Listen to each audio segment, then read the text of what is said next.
Hi friends, how are you? A very good morning to all of you. It's a beautiful morning, isn't it? कितनी अच्छी सुबह है ये. मानते हैं आप लोग? Wow. So welcome to the session. Okay. So यहाँ पे 30 साल से कम उम्र के कितने लोग हैं? हाथ ऊपर कीजिए. नहीं, मैं नहीं हूँ, लेकिन मैं हाथ ऊपर करके बोल रहा हूँ. ओके. सो एक भी नहीं है, ठीक है.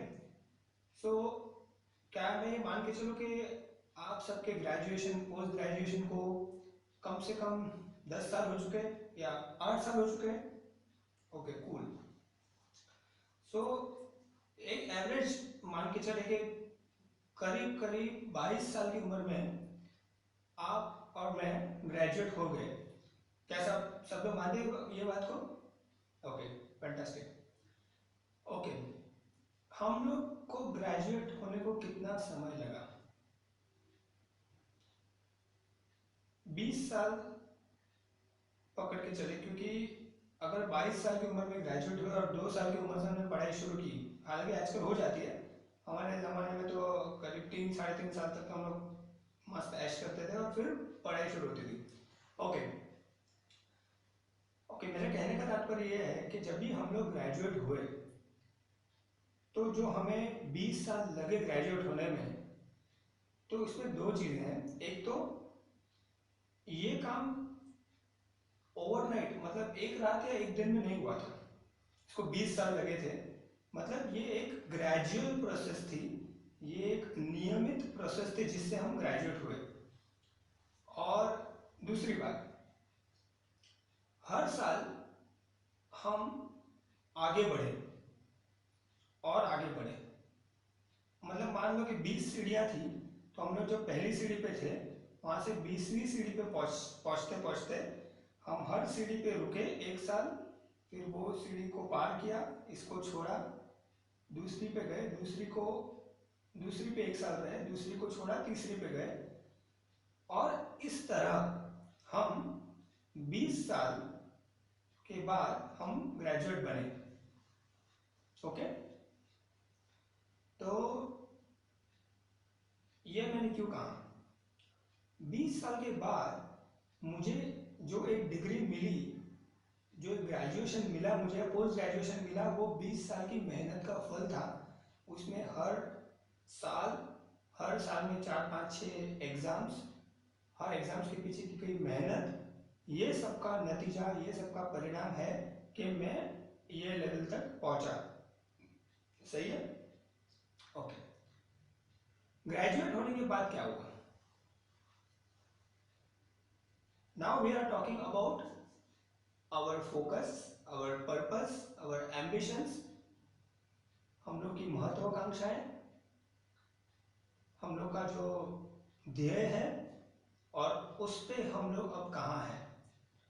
तो मान के चलता हूं कि सब लोग 30 साल के ऊपर की उम्र के हैं, और एवरेज ले लेते 35 साल की उम्र के लोग हैं सब. तो ग्रेजुएशन होने के बाद आज तक 12 13 साल हो चुके हैं. 12 साल मान के चलिए.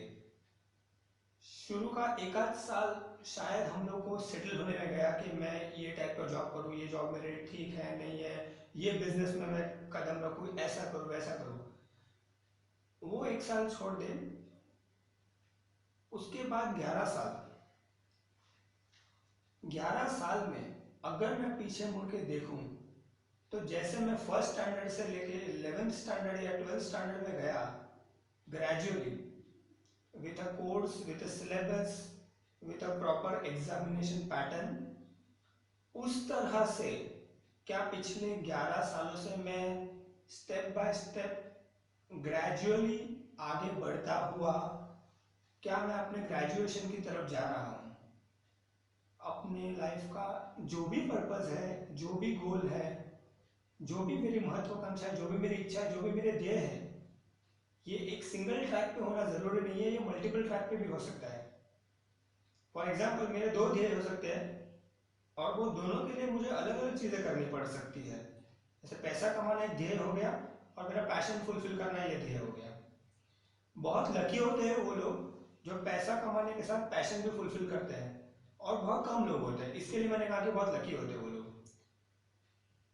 तो मान के चलिए कि मेरे दो अलग अलग ध्येय हैं, एक पैशन और एक मनी, पैसा।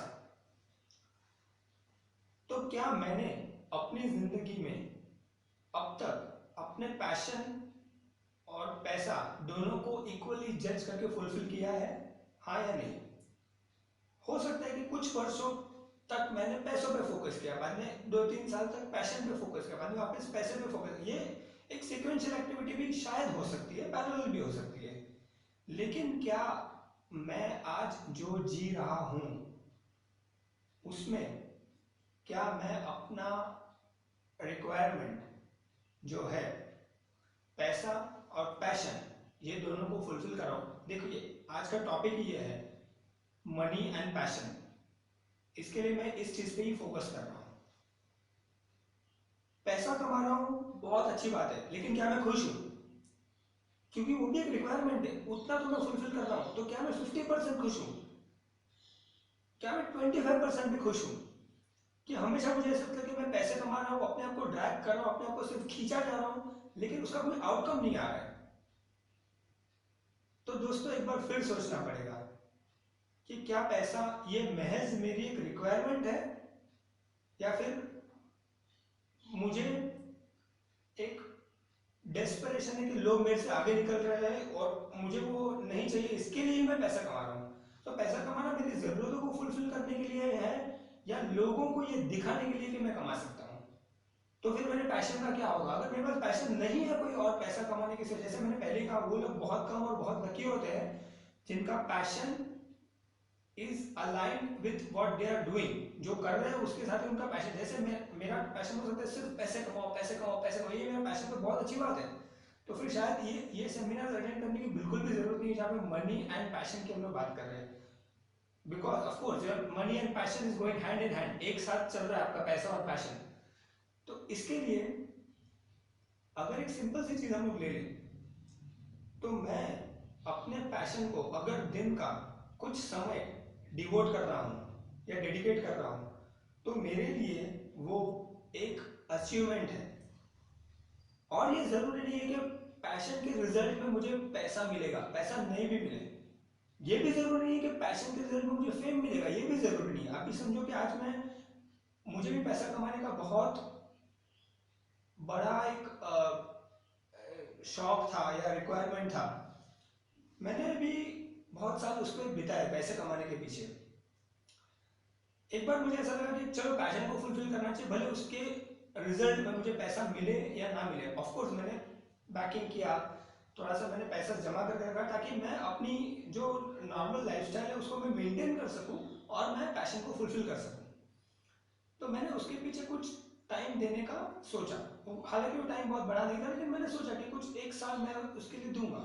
और मैंने जब भी वो दिया तो मैं बिल्कुल पैसे नहीं कमा रहा था, ना मेरा कोई ईगो सेटिस्फाई कर रहा था, ना मुझे कोई ऐसा बहुत बड़ा मेरा नाम हुआ, कुछ भी नहीं हुआ। लेकिन फिर भी वो पैशन को फुलफिल करने का जो सेटिस्फेक्शन था वो मेरे में आया। वो सेटिस्फाई होने के बाद मैं वापस एक सिक्वेंशियल ट्रैक पे चला गया पैसे कमाने के। अभी मेरा जो पैशन है उसको मैं फुलफिल कर रहा हूँ, जो मैंने अपनी लाइफ में एक्सपीरियंस किया है वो मुझे दूसरों को देने का, ये मेरा एक पैशन है। और इस पैशन पे मैं जब चल रहा हूँ तब मुझे एक ऐसी अच्छी फीलिंग आ रही है कि हाँ मैं अभी पैसे कमा रहा हूँ, मैं साइड बाय साइड में मेरा इनकम चालू है। उसके बावजूद अभी मेरा एक टारगेट मैंने सेट कर लिया है कि वो उसको मैं एक पॉइंट पे लाके स्टॉप कर दूंगा और कंप्लीटली अपने फैशन को डिवोट करूंगा for a period of some time, maybe 2 साल 4 साल। मैंने ये तय नहीं किया अभी तक, लेकिन मेरे को वो पैशन को कंप्लीटली फुलफिल करना है। अभी भी मैं आपके साथ 100% कंप्लीटली वो पैशन को फुलफिल कर रहा हूँ, और ये करने में मुझे जो खुशी मिल रही है वो मैं आपको एक्सप्रेस नहीं कर सकता, क्योंकि मैं सिर्फ वो अनुभव कर रहा हूँ। हाउएवर मैं अपनी बात पे नहीं बोल रहा हूँ, मैं जनरली बोल रहा हूँ अभी, कि पैशन को जो फुलफिल करना है उसके पीछे जो टाइम है, उसके पीछे जो एफर्ट है, उसके पीछे जो मेहनत करनी है, उसका डेफिनेटली एक रिजल्ट आता ही है। और वो result as I told you, पहले भी मैंने कहा कि वो मनी ओरिएंटेड या ईगो ओरिएंटेड या फेम ओरिएंटेड शायद ना हो, कोई बात नहीं। लेकिन अगर वो पैशन मेरे अंदर जर्मिनेट हुआ है, सबके अंदर अलग अलग टाइप का पैशन होता है। किसी के अंदर पैशन होता है कि मुझे खेतों में जाके एग्रीकल्चर को एक्सप्लोर करना है, तो साल में शायद वो 1 महीना ऑफ ले लेता है और चले जाता है खेतों में, और वो फार्मर के साथ बैठ के हार्वेस्टिंग सीखता है, या कुछ और फ्रूट्स कैसे उगाने का, नया नया टेक्नोलॉजीज क्या है गूगल पे सर्च करेगा, और उसमें एज अ आउटकम उसको जो सेटिस्फेक्शन मिलेगा, तो वो अपने नजरों में या अपने पैशन के लेवल पे एक लेवल से दूसरे लेवल, दूसरे से तीसरे लेवल, ऐसे ग्रेजुअली आगे बढ़ता बढ़ता एक दिन वो अपने पैशन को फुलफिल कर पाएगा। Same thing happens with money also. Money के कॉन्टेक्स्ट में भी सेम चीज है। जब तक मैं पैसे कमाने के पीछे लगा हूं, तो मेरे मुझे खूब अगर कमाने की इच्छा है और मैं कमा रहा हूं, तो वो भी मैं अपना रिक्वायरमेंट्स को या अपनी इच्छाओं को फुलफिल कर रहा हूं। ये सब मनी, पैशन, ये सब कॉन्स्टिट्यूट करता है अपने पूरे बीइंग को, अपने पूरे ह्यूमैनिटी को, because human being is the only and only species in the world जो एनालाइज कर सकता है कि what is money, what is my need, what is my want, what is my passion, why should I have a passion, why do I want to fulfil my passion. ये सब को ध्यान में रख के मैं अगर अपने पैशन की ओर आगे बढ़ता हूं, मेरी लाइफ को बैलेंस करते हुए, ऑफ कोर्स इसमें बहुत सारे ऑब्स्टेकल्स आएंगे, इसमें बहुत सारी चैलेंजेस आएंगी, सो व्हाट, मतलब हम लोग अगर एक फूड भी खाते हैं, तो उसमें भी काफी टाइम कितने चैलेंजेस आते हैं। जैसे कभी मान लो कि मैंने फूड खाया, डिनर खाया, मेरा पेट खराब हो गया, दूसरे दिन मुझे दवाई भी लेनी है, मुझे स्ट्रांग भी रहना है, तो मुझे वो चैलेंज को ओवरकम करने के लिए मुझे थोड़ा बहुत, तो मुझे एज पर डॉक्टर्स एडवाइस मुझे थोड़ा बहुत कुछ जूसेस, फ्लूइड्स लेना पड़ेगा, साथ में दवाई भी लेनी है, उसका मतलब अंदर हीट जनरेट ना हो, मतलब कितनी कुछ चीजें छोटी छोटी चीजों में भी होती है। तो ये तो बहुत बड़ी चीजें हैं, पैशन, पैसा। सो मेरा सिर्फ आपसे यही रिक्वेस्ट है कि आप जब भी कुछ भी करें, उसको इतना 100% दीजिए, और उसका आउटकम जो है वो पहले से डिसाइड मत कीजिए कि मुझे एग्जैक्टली ये आउटकम चाहिए। May be that outcome should be driven by your passion, मतलब आपका पैशन ही आपके आउटकम को ड्राइव करना चाहिए, ना कि आउटर वर्ल्ड के जो सर्कमस्टेंसेस है या आउटर वर्ल्ड का जो डेफिनेशन है। Your passion can be beyond all the definitions of the world. और इसके लिए जो पैशनेट लोग होते हैं, वो अपने आप की नजरों में सुपर डुपर सक्सेसफुल होते हैं। मतलब बहुत सारे नाम है, मैं किसी को नाम लेना नहीं चाहता, लेकिन फिल्म इंडस्ट्री में देख लीजिए, जो जिन्होंने अपने पैशन को फुलफिल किया है और एक हाइट पे पहुंचे हैं, तो शायद उन्होंने परवाह नहीं की कभी उनके लाइफ में money related ups and down आ गए, कभी उनकी लाइफ में कुछ और family related ups and down आ गए, बट उन्होंने आगे बढ़ा। मैंने ऐसा भी बहुत लोगों का सुना है जो स्पोर्ट्स के लिए पैशनेट थे, कि जिनके घर वालों की किसी की डेथ हो गई, और उस दिन उन्होंने वो अपना स्पोर्ट कंप्लीट करके बाद में वो वहां से गए। मतलब बहुत सारे एग्जांपल्स हमारे माइंड में आएंगे। बहुत सारे लोगों में ऐसा पैशन होता है जो भी, मतलब every passion has a value for appreciation, but किसी को एक सेल्फलेस पैशन होता है कि मुझे सिर्फ सोसाइटी को सर्व करना है। वो पैशन भी एक पैशन है, क्यों नहीं। तो हर पैशन के पीछे जो हम मेहनत करते हैं, उसको हमको कंप्लीटली 100% कंप्लीटली देना है। उसके आउटकम में हमको कभी ये नहीं देखना है कि मतलब लोग क्या कहेंगे, दुनिया क्या सोचेगी, मैं तो दुनिया की नजरों में कहाँ जाऊंगा।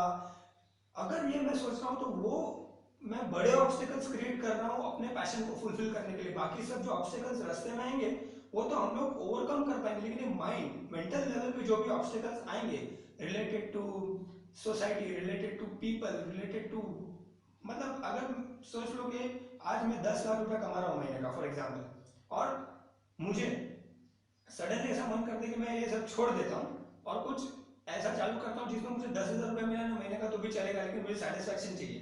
तो एट फर्स्ट ग्लांस, पहली नजर में लोग क्या सोचेंगे, बेवकूफ पागल आदमी है, 10 लाख की नौकरी छोड़ के 10,000 के पीछे पड़ा हुआ है।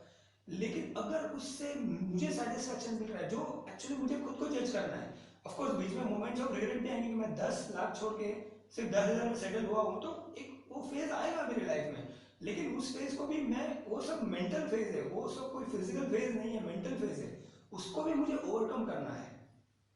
तो दोस्तों, अभी मैं आपका ज़्यादा वक्त ना लेते हुए मैं सिर्फ यही बात पे फोकस करूंगा कि जो भी हमारी ज़िंदगी का पैशन है, जो भी हमारी जिंदगी का ऑब्सेशन है, जो भी हमारी जिंदगी का एक एक स्ट्राइविंग, एक चैलेंज है जो मैं अपने आप को देता हूँ, उसको मैं कैसे फुलफिल करूँगा और उस पैशन पे मैं कैसे अपने आप को एक लेवल तक लेके जाऊँगा, ये अगर मैं अपने आप के साथ आज कमिटमेंट कर लूँ तो that will be the first step towards fulfilling my passion. ये फर्स्ट स्टेप होने के बाद जो भी मैं अपना प्लान बनाऊंगा, जो भी मैं एक्शन लूंगा, वो इसके सब्सिक्वेंट स्टेप्स होंगे जिसके बारे में हम आगे बात करते रहेंगे। फिलहाल बहुत बहुत शुक्रिया मुझे इनवाइट करने के लिए।